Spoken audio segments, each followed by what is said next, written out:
Alright, so ayan mga busing, ito na yung ito na yung update na ating gawa. Okay, so ayan, Kawasaki Ninja ZX6R. Alright, so ayan kung napapansin nyo, meron siyang nagbi-blink siya. Okay, so hindi po yan passing mga busing. Hindi po siya passing ha, sabay lang po yan sa busina. Pati ipakita mo sa kanila kung saan mo pinipindot. Oh. Okay, so ang liwanag ng ating ilaw. Ayan yung liwanag ng ating ilaw. So ang ilaw natin mga busing ay 140 watts. Okay, meron na siyang high beam and meron na siyang low beam.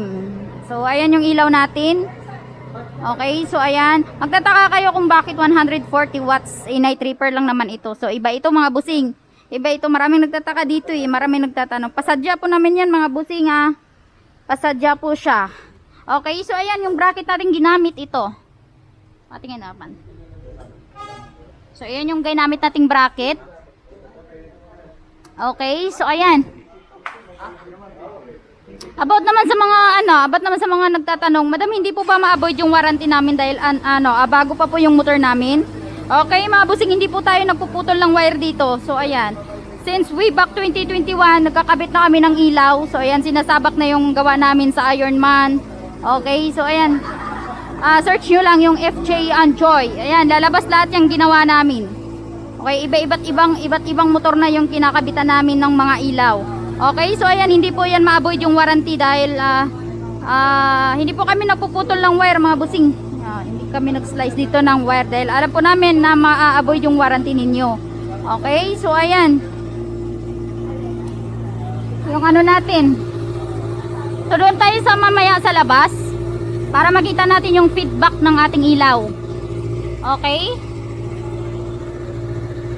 Para makita nyo kung gaano siya kalakas dahil 140 watts nga siya. Ayan.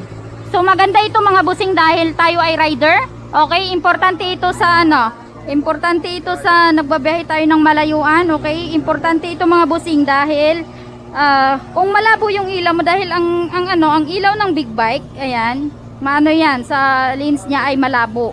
So kailangan talaga natin na meron tayong proteksyon sa ating lakad, okay? Sa ating ride. Okay, sa mga babiyahe ng mga malayuan diyan, ayan, importante na meron tayong proteksyon sa ating ride. Dahil minsan yung mga malalaking truck, okay? Ayan, talagang itututok talaga sa iyo ay mata niyo yung nila, yung ilaw. So wala pa nang pakialam mga 'yon. Okay, so ayan. So dito natin siya kinabit mga busing dahil sports bike nga siya, so wala tayong ibang mapaglagyan. So diyan natin talaga nilalagay yung ating ilaw. Okay, so ayan. Tutuno pa yan sa labas ban? Okay na yan? Okay, meron tayong isa dito. Mamaya i-flex ko rin yan mga busing. Isa-isahin lang natin. To yung isa, XXR 900. So nagpakabit din yan mga ilaw. Ayan, yun ang natin. Yung recipe natin talaga way back 2021.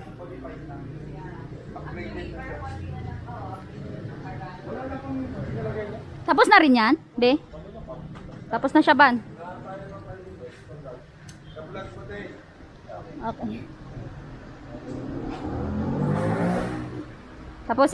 Tapusin ko lang to.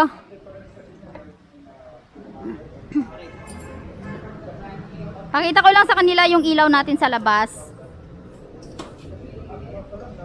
Kasi 140 watts nga siya. So ayan, titingnan natin doon sa labas mga busing. Kasi mas maganda doon sa labas para wide siya, ganyan.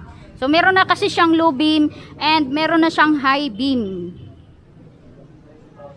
Okay, so ayan. Nasagi sa R1.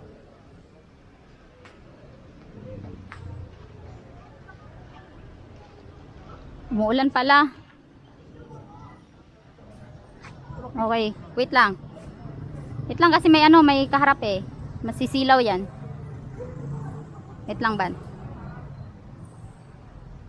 Sisilawan kasi sila pagka mga busing.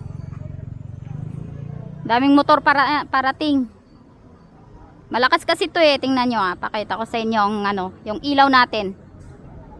Pakita ko sa inyo kung gaano kalakas yan. Sige, banatan mo.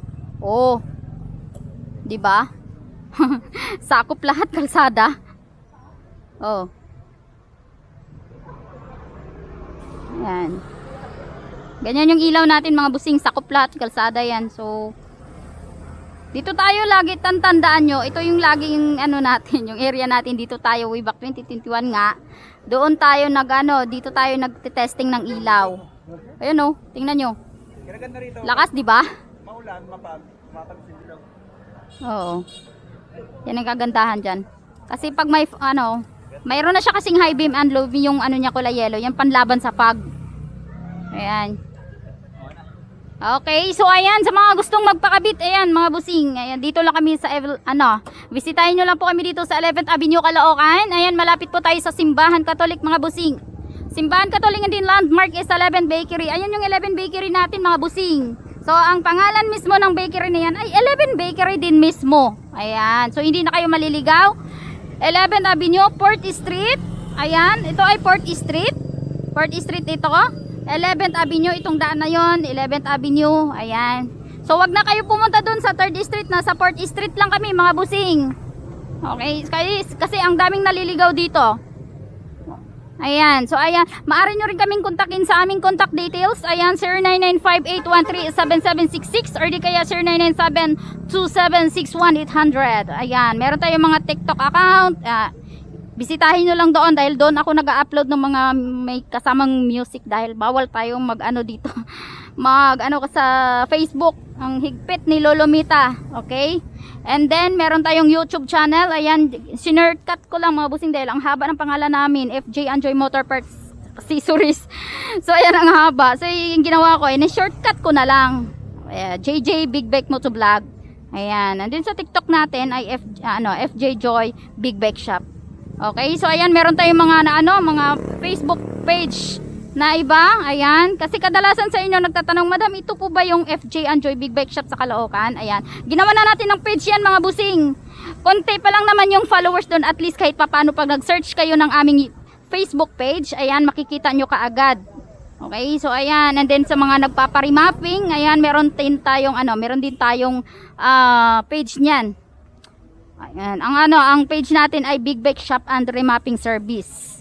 Okay, so ayan, andun ang mga nagpapa-remove ng backfire.